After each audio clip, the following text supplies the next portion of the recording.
I'm gonna do scratches on this side, and I'm gonna do a beat on this side. Just mess around, see what happens. Alright, now I'm about to get my cut on.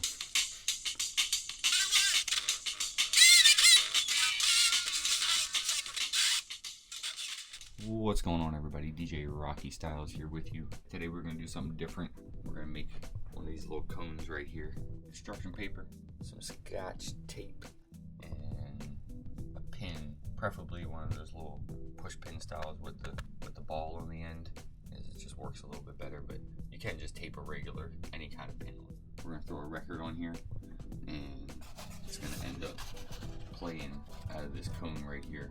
So the way records really work is it's one continuous groove that goes all the way down to the middle. It's pretty much a spiral, and there's vibrations in those grooves.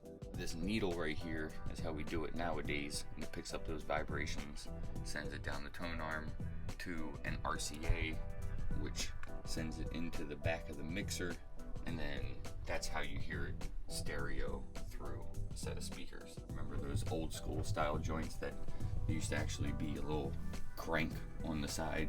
It's called a viola or a phonograph. And you used to have to crank it up, the needle down on the record, and it would play out of that, causing the needle to vibrate and go through here. This was kind of the first speaker ever. First thing we're gonna do, grab a piece of this construction paper right here and make one of these cones right quick. Let's do that. This is probably gonna be the most difficult part about this, is just making the cone shape, but I'm sure you'll get it. And you might know a better way to make a cone. So the way I usually do it, start out with at least one piece of tape to hold it in place. So we'll just stick that off to the side. I actually had to have my girlfriend help me make this one last night.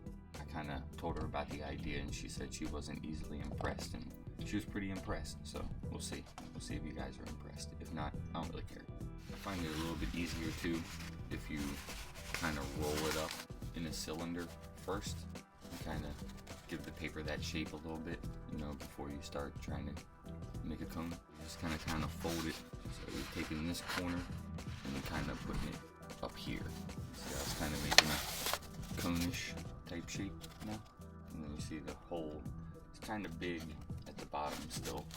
So that's what that first piece of tape is going to be for. Roll it like so. You see it's kind of making a cone shape on the other end now. The hole's getting a little bit smaller. And you're going to take that first piece of tape where that tab is down here, and you're just going to tape that to itself. That was pretty good the first time. The hole on the end is pretty small. As you can see, I kind of got an opening up there at the top, and you want it to be more like that at the top, so it projects the sound a little bit more. But once you have that first piece of tape, you can kind of finagle it a little bit until you get it the way you need it to be, and you know, don't have to be perfect. So then from here, I'm going to pull this corner up over this way, kind of tape it over. You're trying to keep the hole down at the bottom as small as possible, so when you drop the pin in, the pin doesn't fall through. Now we're going to fold this over, grab another piece of tape, tape him up there. This is probably good enough. Really not any openings. You got a nice little pinhole. Way far from perfect. I was worried about perfection anyway. Now we got our little hole right down here at the bottom. We're going to grab our pin and another piece of tape. Alright, so here's our supply of pins. Grab one out of there. Little ball on the end, so it won't fall through as easy. Set that right there. Grab another piece of tape. We're going to take our cone. We're going to take your little pin right here. Drop them down inside. I would also do it over top of something, because I did it last night and it fell on the carpet and I couldn't find that joint for a while. So I'm going to do it over top of the turntable. And now you see the pin is just kind of hanging out of the bottom of it. Hold the pin up against the side a little bit. Take that other piece of tape and put that right at the bottom of the pin, just basically so it secures it. That one's a little flimsy, so I'm going to grab another piece of tape, kind of re-secure it a little bit.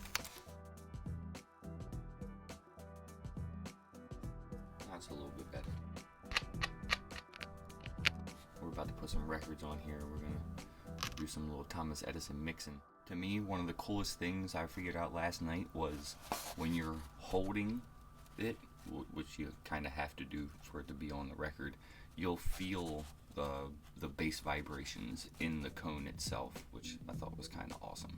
I don't know, I'm just a music dork though.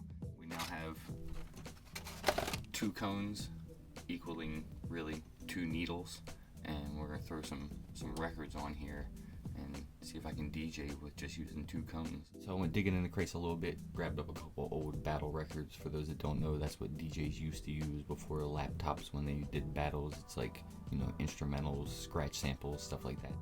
The first one is Shotgun and Clever, Dirty South Breaks. We also used this on our last Beast Coast Bomb Squad album, one of the instrumentals off of this. And I also grabbed up Big Honky Breaks, which is, I think, a DJ Revolution battle record. And we also used that instrumental for proper introductions for that Beast Coast Bomb Squad Not For Everyone album that you should go search for right now. It's on Spotify, streaming everywhere. Toss that one on the other turntable and see what happens. I guess first I should kind of show you how this whole thing works. You got the record on the turntable. You could even, you could probably put it on a pencil or something and not even use a turntable, as long as you got a record, as long as it's spinning, and you put this John down at the right spot, then you're gonna hear sound. Right now, we just got it on the 1200, the Techniques 1200. Hit the start button. The record's going this way. You wouldn't want to put it this way because then it's going to be digging into the record.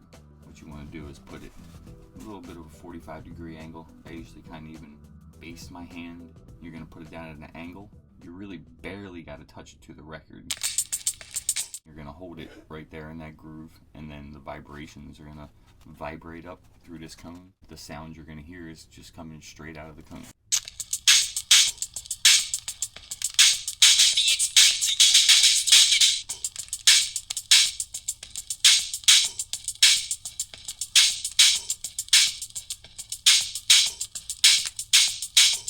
You can go anywhere in the record.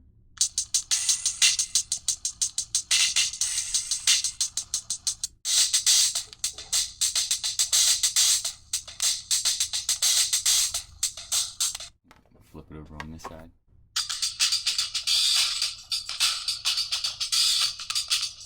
Some turntable-less science for you right there. All that sound's just coming straight out of there through that little needle and the little vibrations.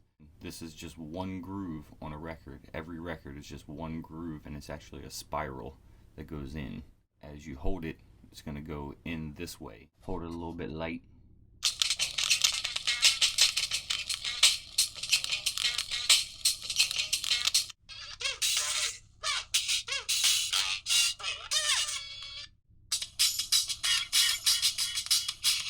So now I'm going to take this one on this side, I'm going to take that one on that side, and I'm going to try to do some Thomas Edison turntablism.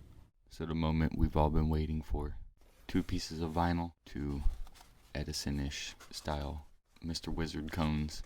I'm going to do scratches on this side, and I'm going to do a beat on this side. Just mess around and see what happens.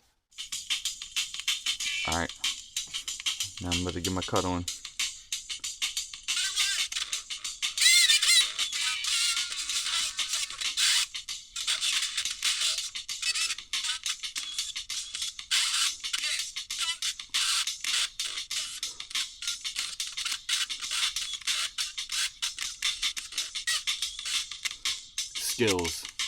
Skills. I'm about to flip up the beat.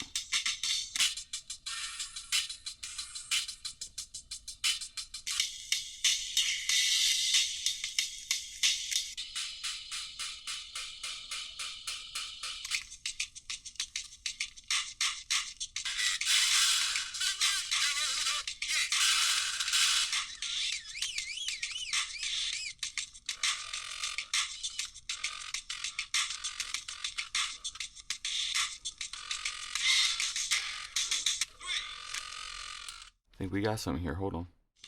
Alright, we got the beat. Now we got to get the bass line.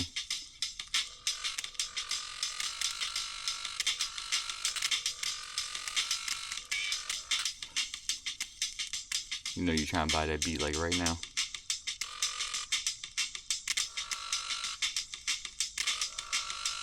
Flip up the beat.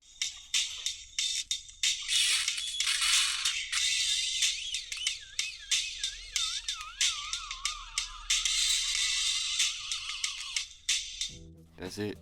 Construction paper, some tape, a little needle. Got yourself a homemade turntable. Even if they turn the electric off, man, get one of your friends, spin this jaunt at 33 1/3. Please subscribe, like, comment, share this ish.